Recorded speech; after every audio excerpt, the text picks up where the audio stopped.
Hi everyone, so in this video I want to give you 5 tips for having difficult conversations and being more confident in doing this. And this is taken from the book Confident and Killing It by Tiwalola Ogunlesi. So she says that it's one thing to be a confident communicator, but when everything is going to plan.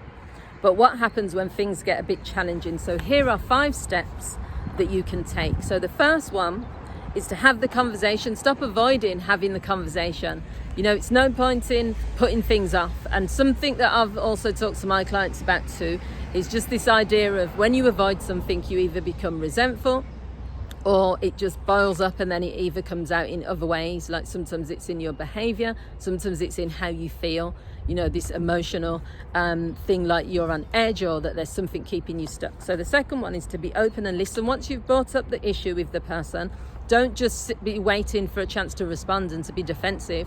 Listen, try to understand where they're coming from and why they're saying what they're saying. So the third one is to use I statements. Now I've made a separate video about this where I've talked about the importance of using I statements. A lot of times people will use "you've made me feel" or "you're the reason for this." Now that will put people on the defensive, but also it's a blaming other people.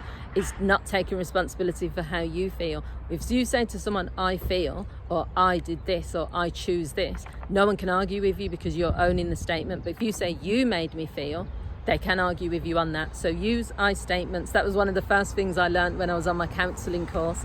The fourth thing is to be solution orientated. So before you start a difficult conversation, have a few ideas of how the situation can be resolved.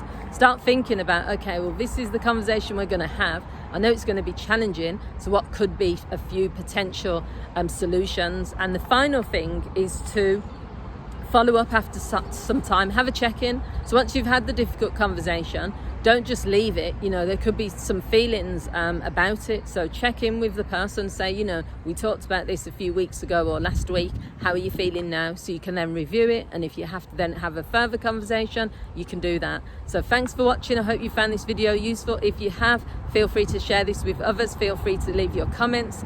Have a good day. Bye.